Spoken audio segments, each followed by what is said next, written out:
രാവിലെ 8:30 കാർത്തിക്കിന്റെ ഫോണിലേക്ക് ഒരു വിളി എത്തുന്നു. തിരുവനന്തപുരം പാലോടുള്ള സ്വകാര്യ ആശുപത്രിയിൽ കഴിയുന്ന 3 വയസ്സുകാരനെ നഗരത്തിലെ ആശുപത്രിയിലേക്ക് മാറ്റണം. സംഭവം നടക്കുന്ന ഒരു 7:30-8 മണി സമയം. ഞാൻ രാവിലെ ഓട്ടം ഉണ്ടായിരുന്നു. ഓട്ടം പോയിട്ട് ഉറങ്ങാൻ ടൈമായിരുന്നു. കിടന്നപ്പോൾ ഒരു കോൾ വന്ന്. ഞാൻ അറിഞ്ഞില്ല, കൊച്ചാണെന്ന് ഞാൻ അറിഞ്ഞില്ല. അങ്ങനെ ഞാൻ ചെന്നപ്പോഴാണ് ഞാൻ അറിഞ്ഞത് കൊച്ചാണെന്ന്. കൊച്ചിന് ബോധമൊന്നും ഇല്ലെന്ന്, അങ്ങനെ ആവശ്യമായിരുന്നു കൊച്ച്.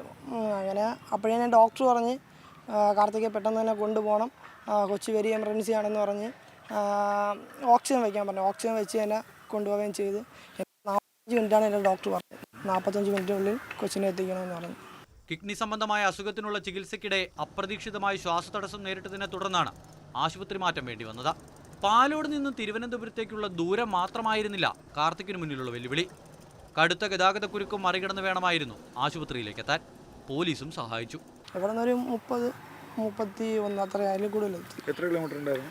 ഇവിടെ നിന്നൊരു 50-49 കുട്ടി ഓക്കെയാണ്.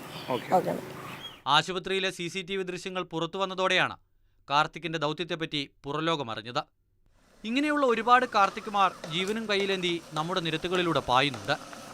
ആംബുലൻസിന്റെ വഴി തടസ്സപ്പെടുത്തി കാർ യാത്രക്കാരൻ, ബൈക്ക് യാത്രക്കാരൻ എന്നൊക്കെയുള്ള വാർത്തകൾ ഇനി ഒരിക്കലും കേൾക്കാതിരിക്കാൻ എല്ലാവർക്കും ജാഗ്രത പാലിക്കാം. ജീവൻ രക്ഷിക്കാൻ ആംബുലൻസ് ഡ്രൈവർമാർ നടത്തുന്ന ദൗത്യത്തിന്റെ ഭാഗമാണ് ഓരോരുത്തരും. അരമണിക്കൂർ കൊണ്ട് 50 കിലോമീറ്റർ ദൂരം. ഒരു 3 വയസ്സുകാരൻ്റെ ജീവൻ നിലനിർത്താൻ ഒരു യുവാവ് കാണിച്ച അഭ്യാസ പ്രകടനം. എന്നാലും ആ കുട്ടി ഇപ്പോൾ സുരക്ഷിതനാണ്. ഇതിൽ പരം ആനന്ദം എന്താണ് ഈ കാർത്തികിന് വേണ്ടത്? അനുപമാറിനൊപ്പം ജിബിൻ JB, മാതൃഭൂമി ന്യൂസ്, തിരുവനന്തപുരം.